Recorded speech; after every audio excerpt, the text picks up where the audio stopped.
سبق نمبر 22 کې بنن مدایایو څه د سند نه چې کله سقط وشي کنه هغه په اعتبار سره حدیث قسمونه دی کې یو د مون سره مرسل چې مرسل حدیث شتل شي تعریف تکیل لغتن هو اسم مفعول من ارسل يرسل ارسال اسم مفعول سیاده باب فعل نه بمانه اطلق یشا چې پری دی کنه خوشه کې دي تل شي فكأن المرسل اطلق الاسناد لکه دا کم سړی چې مرسل دا سند پریخي ولم يقيده براو معروف رئیس سره نه لګول مقید کړي نه اصطلاحا هو ما سقط من اخر اسناده من بعد التابعي چې تابعین بعد پکې روي و غرزي پریګي دی هغه پکې ذکر نه کی شرح التعريف أي هو الحديث الذي سقط من اسناده الراوي الذي بعد التابعي تابعين بعدكم روي غابك وغرزي والذي بعد التابعي هو الصحابي الصحابي واخر الاسناد هو طرفه الذي فيه الصحابي ده اخر اسناد الشكنا ذكر دي والاخير طرف سے اخر الطرفات طرف اخرات اخر الاسناد مرسل وتلش منتهى سند او تلش سند اخر وی کنه دي کې اکثر صحابي یا صحابي دي صحابي نه نقل کړي دوای پکې دا ذکر نکي صورت دي شکل صورت وسنګ لکه یقول تبي مثلا تابعي دا حدیث بیانې مثلا سواء كان صغير او كبير غټ تابعي کبار تابعين یا صغار تابعين لکه دا شی تبان کې قال رسول الله صلى الله عليه وسلم پیغمبر سمېدي کذا پلنکي خبر کړو او فعل کذا پلنکای کار کړو فعل بحجرتي کذا دا په مخ یو کار شوی وو نو ته خپل وای چې ګوره تابعي خو پیغمبر سره نو کتل نه د سلیدلو چې شکاري کړو دی معنا ده چې دا خبر د صحابي نه بین صحابي په کې نه ذکر کړي دا وهذه سوره المرسل عند المحدثين دا د محدثینو په نسبت مرسل سوره جوړیږي مثال کسي ما خرج مسلم في صحيح مسلم شريف حديث راوي غره في كتاب البيو قال حدثنا محمد بن رافع قال حدثنا حجين قال حدثنا الليثان وقيل عن ابن شهاب سيد بن المسيب وسوګر سید بن مسیب رحمت الله علیه حدیث بینه نه دا تابعی او صحابي هنو د څنګه ویل شي چې رسول الله صلی الله علیه وسلم نه عن بيع المزابنه پیغمبر سم بيع مزابنه من کړ د وزګوره بيع مزابنه نه من کړ د خپل نوري دلیتنه معنا صحابي پکې چې کړه د ذکر کړه نه دا پرېخه ده فصحيح بن المسيب رحمه الله علیه تابعین کبیر د قلوی تابعین کې داخلو وروى هذا الحديث عن النبي صلى الله عليه وسلم بدون ان يذكر الواسطه بينه وبين النبي صلى الله عليه وسلم ودا سند ذکر کړي حدیث خو د خپل مینس کې د پیغمبر سره مینس کې واسطه نه کا ذکر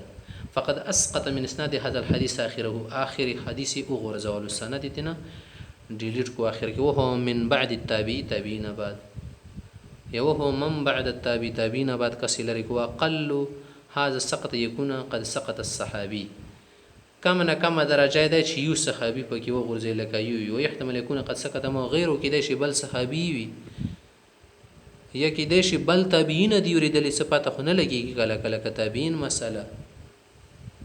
خو اکثر د شي صحابي پکې پری دی یا کله کله د یو صحابي د بل ورېدلې نو دوا پکې به پری دول شو المرسل عند الفقهاء والاصوليين دا مرسل عام د توخدلوز بل مرسل خایچ د فقهاء او اصوليين په نسبت دي کنه هغه مرسل د تخای دي چې ما ذکرت من سوره المرسل هو المرسل عند المحدثين دا د محدثینو په نظام د مرسل خبره ذکر کړله اما المرسل عند الفقهاء والاصوليين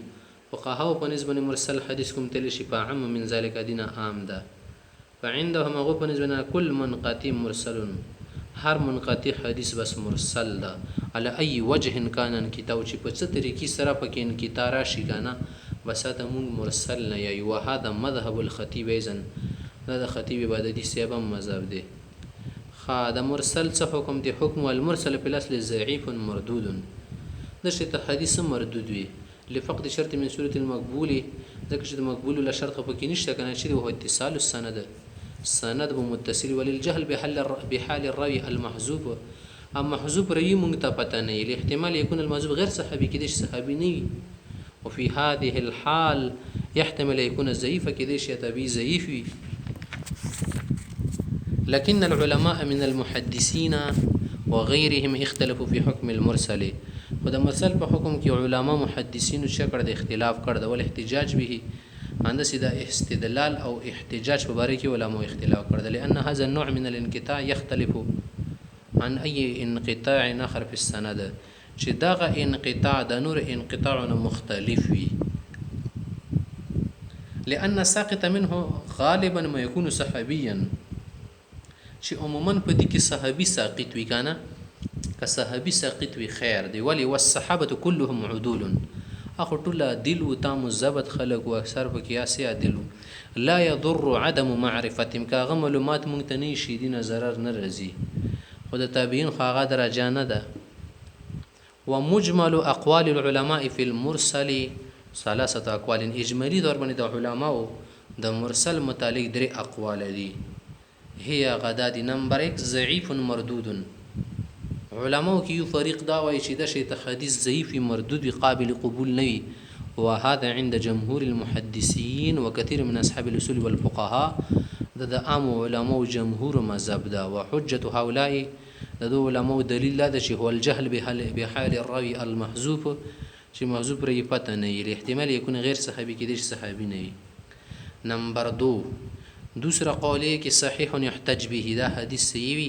د دین استدلال احتجاج کیږي وهذا عند الائمه الثلاثه د دروع علماء مذهب دی ابو حنیفه ابي حنیفه ومالك واحمد في المشهور عنه امام احمد مشهور مذهب مطابق عمده چې طائفه من العلماء د نور علماء دی غوي چې بشرط يكون المرسل ثقه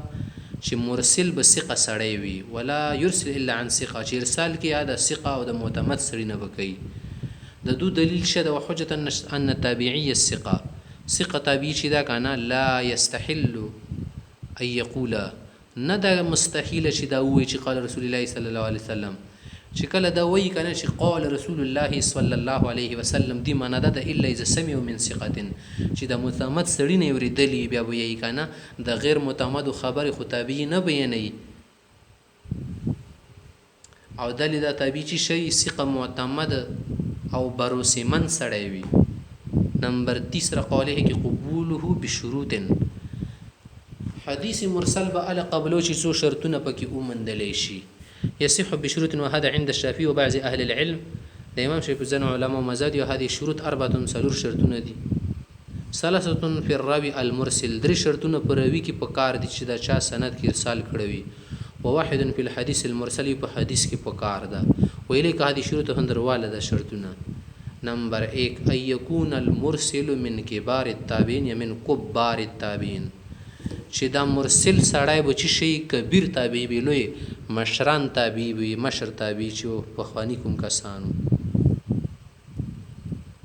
چې هغه صحابه کتل هغه ته کبار تابعی لشي مشرای کنه زنه واړی اخر کې و ګوریدو مر سره پاتې شو نه وي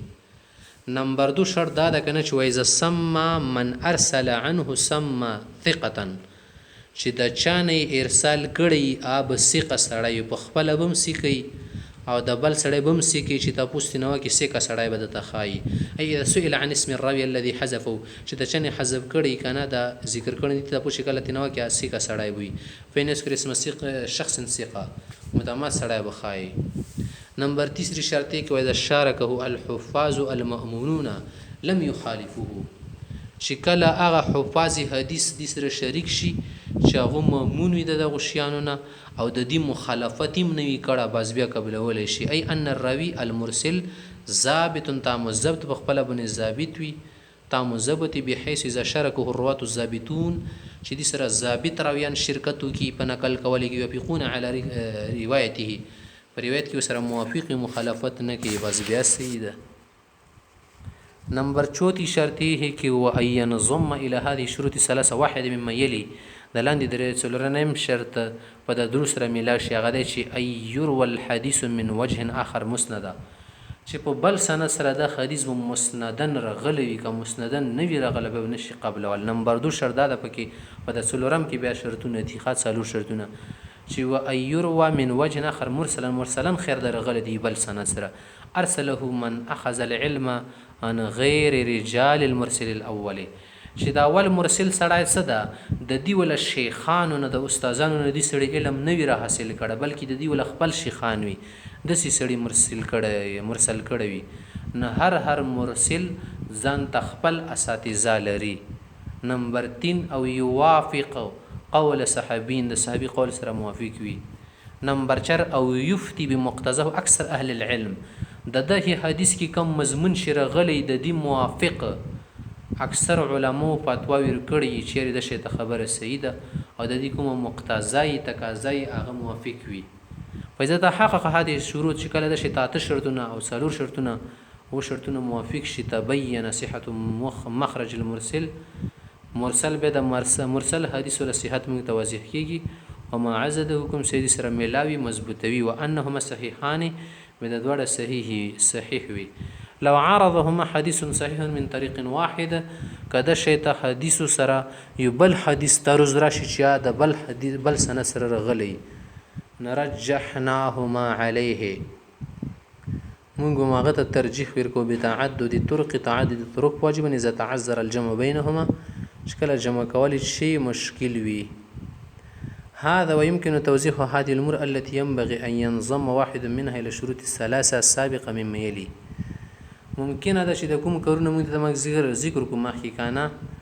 چې د دې سره درې شرطونه نور اور ملای کوم تیر شو کنه د په داسې طریقې سره جوړه لکه ګوره حدیث مرسل یو حدیث مرسل ده کنه د سره د جمع کړو حدیث مسند به د صحیح ګرځي ټیک شو. نمبر 2 یا حدیث مرسل د سره بل حدیث مرسل ملاو شدا به صحیح ګرځي. نمبر 3 حدیث مرسل د صحابي قول وسره موافق شي دا صحیح شو. نمبر 4 حدیث مرسل دا اکثر علماء د شی ته فتوا ورکړي د سره جوړ خوري دا به صحیح ګرځي. خدا مرسل او تابعین ولا کنه وسغه مرسل د تخای چې صحابي مرسل کړي د بل صحابي نه یو صحابي نه کی ذکر په خپل باندې دي دا نو ورېدلې. مرسل الصحابي هو ما اخبر به الصحابي عن قول الرسول صلى الله عليه وسلم او فعله شي یو صحابي د پیغمبر سم قول یا فعل وخي ولم يسمع ويشاهده خپل دا ورېدل نه کتل نه ولل اما لصغر سن کله کله دا وړو په هغه ټیم کې او تاخر اسلام هي دی هغه ټیم کې اسلام خو نه وروړي کنه بل صحابي راوړي هغه دا ورېدل او غیاب یې د ټیم کې دا صحابي نه د بل صحابي نه ذکر کوي. ومن هذا النوع احاديث لصغار الصحابه د شی ته حدیثونه واړو صحابه او نډیر غلی ابن عباس ابن زبیر و غیرهما چې د مشران صحابه او نام به ذکر کوي. د شی ته حدیث صحیح حکم مرسل صحابي که مرسل صحابي ولا حديث في كان صحابي مرسل کړي دا حکم شد القول الصحيح المشهور الذي قطع به الجمهور هغه صحیح کول چې د جمهور په کتې خبره کړي دا انه صحيح محتج به د سی حدیث صحیح استدلال به کولای شي لئن روایت الصحابه یعنی تابعین نادره د شته خو نه کیږي چې صحابي د غاټو تابعینو نه روایت وکي چې هغه د بل صحابي نه ورېدل د شته ډیر کم پیخيږي. و اذا رووا عنهم که خامخیو صحابي د تابعین نقل کوي کنه بیانوه به جوتیم دله فاذا لم يبينوا خچای نه جوتي شریمه تابعین نه دوریدله ندی معنا دا شو چې د صحابي نه ورېدل ده. وقالوا شکل د شیتوي چې قال رسول الله صلى الله عليه وسلم فالاصل انهم سمعوها من صحابي اخر واضح ده چې د بل صحابي نه ورېدلې وحسب الصحابي لا يضر كما تقدم او د صحابي ک ډیلیټ شي حذف شي ذکر نشي خیر ده. وقيل شاد سویلی زن علماء چې ان مرسل الصحابي كمرسل غيري في الحكم چې د صحابه او مرسل د تابعین او د نور مرسل په شان دي خو هذا القول ضعيف مردود دا قول صحیح نه دی. اشهر المصنفات په دې کې مشهور کتابونه دي المراسيل لابي داود نمبر 2 المراسيل لابن ابي حاتم نمبر 3 جامع التحصيل لاحكام المراسيل للعلائي